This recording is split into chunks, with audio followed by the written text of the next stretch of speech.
What's up, YouTube? Two Moose here. Now, Neon has been killing it over the years, and looks like 2025 is going to be an interesting year for Neon as well.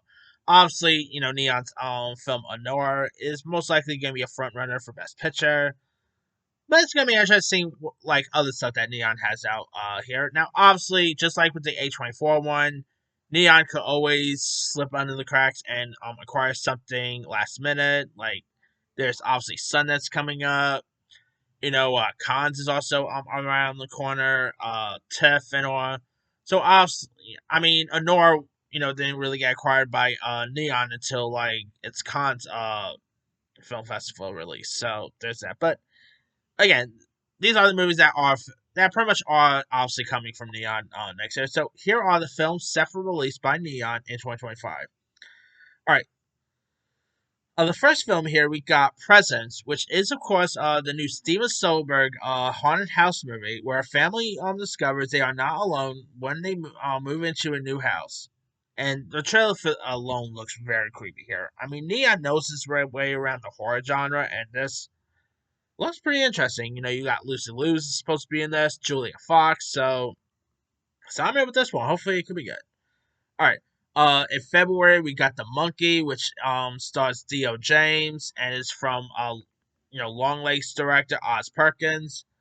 When two brothers, Bill and Hal, find their father's old monkey toy in the attic, a series of deaths starts. The siblings decide to throw the toy away and move on with their life, growing apart over the years.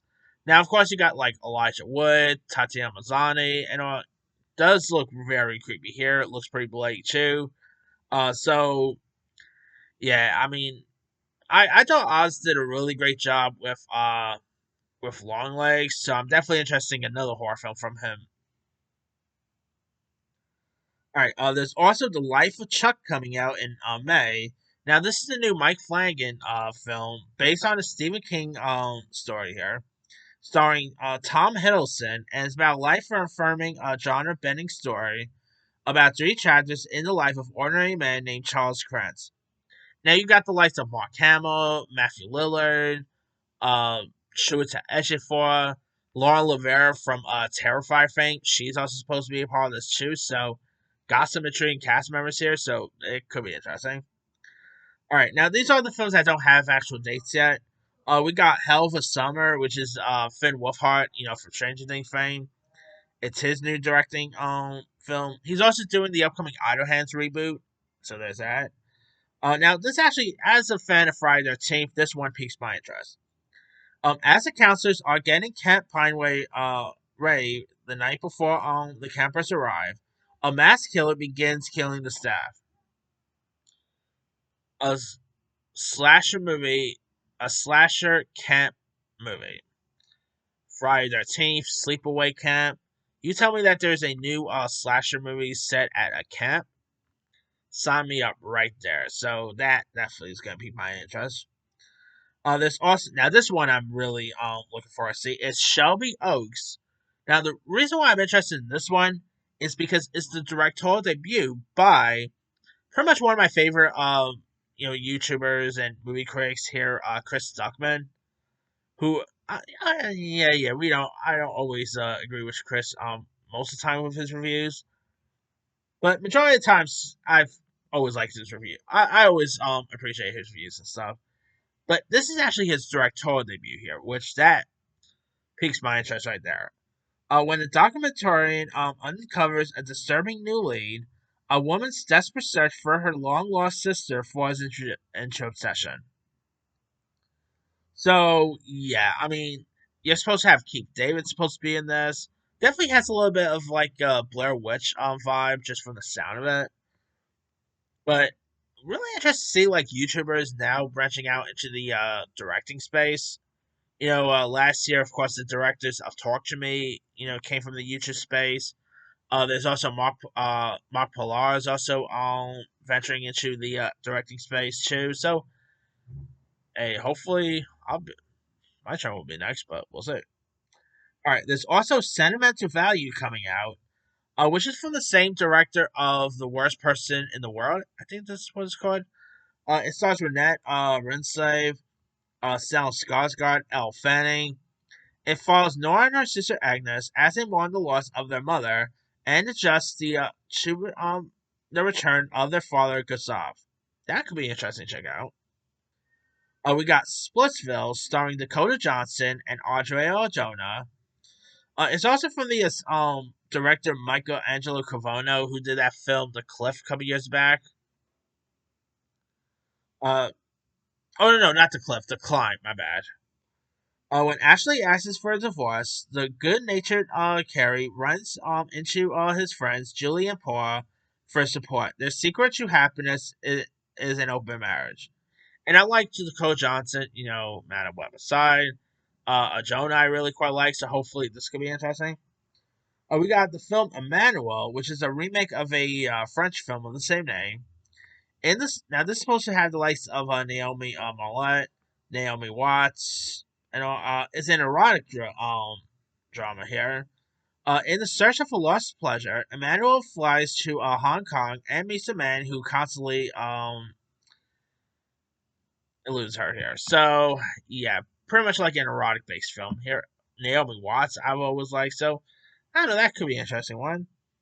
Now I feel like I've been talking about this for a while. We got The Actor, which stars Gemma Chan, uh, Andre Andre Holland, Joe Cole. It's about a New York actor who lost his memory after being and left for dead in 1950s, Ohio, stranded in a mysterious small town. Paul struggles to get back home and reclaim his life and identity. Now this is directed by Duke Johnson, who directed that one little movie like anime film years ago called dang it, the puppet one a couple years ago. And Anton what was it called again? Let me see. Duke Johnson. Got the name of it. Duke Johnson, director.